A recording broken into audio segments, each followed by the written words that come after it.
Thoughts on the approach to Buddhist education for young people. Vietnamese Buddhism is currently witnessing turmoil and crises unprecedented in history. From organizational models to daily rituals, including funerals and weddings, there is a hasty attempt to mold after Western patterns, eroding some of our nation's spiritual traditions. Additionally, the influence of consumer society and political power pressure has fostered unhealthy mindsets stemming from a lack of foundational teachings in worldly and religious authority figures.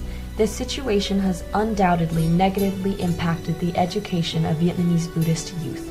Today, when we talk about Vietnamese youth, we should picture two straight lines converging at a point in consumerist society. These are the youth within the country and those abroad. Although both are educated in a Western model, their societal differences are based on political power, not natural development trends.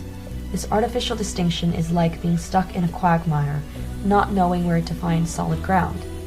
Vietnamese youth are being uprooted, thus at risk of losing or indeed have already lost their direction. Vietnamese Buddhist youth are no exception and find overcoming this state of lost direction challenging. Here, when I speak of losing direction, I view it from a national and ethnic perspective. Young Vietnamese abroad need only momentarily forget or set aside their Vietnamese origins to find their direction upon entering university. In other words, Vietnamese youth overseas are not entirely uprooted, but are in a state of transplantation. For instance, if southern tangerines are planted in the north, they may become sweeter or sour or even fail to thrive due to unsuitable conditions. The youth in the country are like trees, still firmly attached to their native roots. But to survive and develop quickly, influenced by external attractions, they risk being uprooted. Most young Vietnamese today know very little about their ancestors' past, their love, their thoughts, how they caught up with the universal spiritual values of humanity. The Vietnamese Buddhist youth family may still try to cling to traditional roots to grow. Still, due to irresponsible or unaware leadership, they are subjected to misdirection, similar to a doctor who, unsure of proper treatment, prescribes sleeping pills to make patients forget the era's pains that the youth need to understand to choose their future life directions. Furthermore, due to political pressure, youth are required to assemble into vanguard and reserve forces to protect the regime, so Buddhist teachings for the youth are not allowed beyond temple gates. In the temples, teachings on impermanence and non-self are not presented as natural and societal movement laws, but as a gray life canvas painted by those weary with age, successes, and failures. In a society where traditional spiritual values are being eroded, some youths in large cities rely on their parents' political power or corrupt money to behave perversely. Others study hard to become new loyal slaves to wealthy bosses. Others resign themselves to the fate of poverty, illiteracy, and the humiliation of a backward, impoverished nation. In this context, the presence of groups like the Young Buddhist Association, units of youth seeking a purpose in life, becomes a societal challenge and a political threat if they cannot be manipulated to serve dark ambitions, ready to betray the country for personal glory. So, it's almost a fantasy to say that we gather youth only to teach the Dharma and nothing else. It's like herding fawns for tigers to manipulate easily. Of course, a country needs its youth for development. Buddhism also needs young people to continue its mission of helping all sentient beings. In this regard, Buddhist education for youth is not just about luring them into temple walls to isolate them from bars, nightclubs, and other tempting, decadent environments. However, fundamental Buddhist education must still be about cultivating morality and developing spiritual awareness. Cultivating morality. First, let's talk about cultivating morality. This doesn't involve cramming moral doctrines. It means not telling young people what they can or cannot do.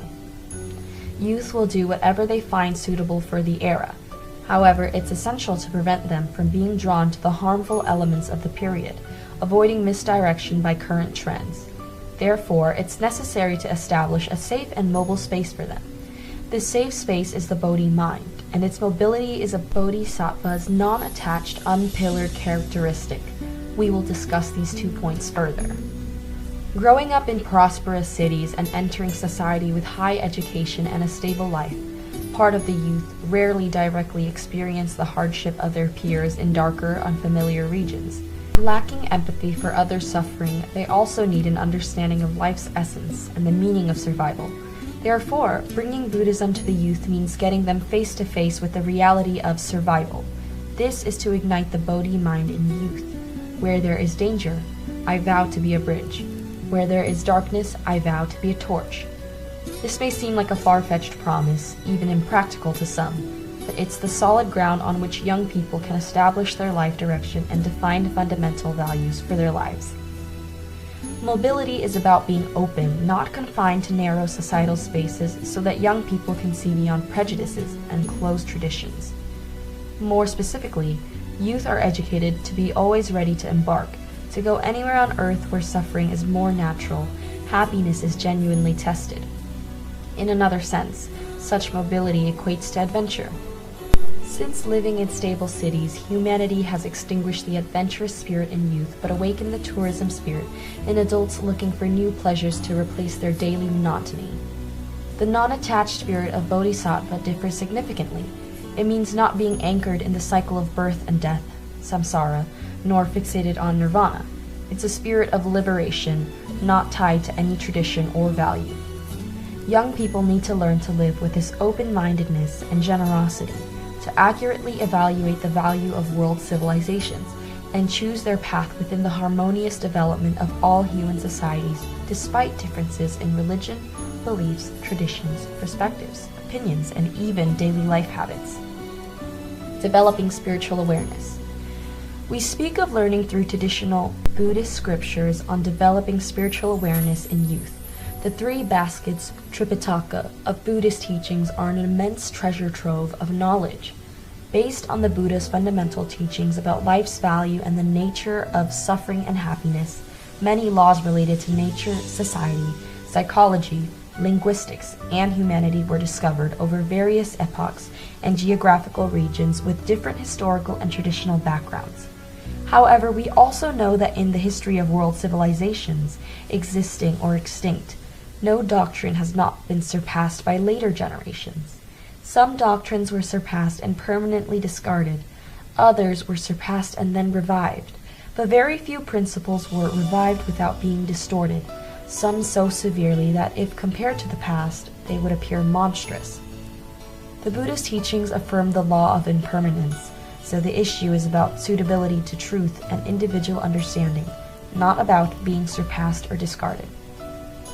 Young people studying Buddhism should not aim to become Buddhist scholars, but practice and live the teachings themselves, using their sharp and flexible thinking to assess life's nature directly.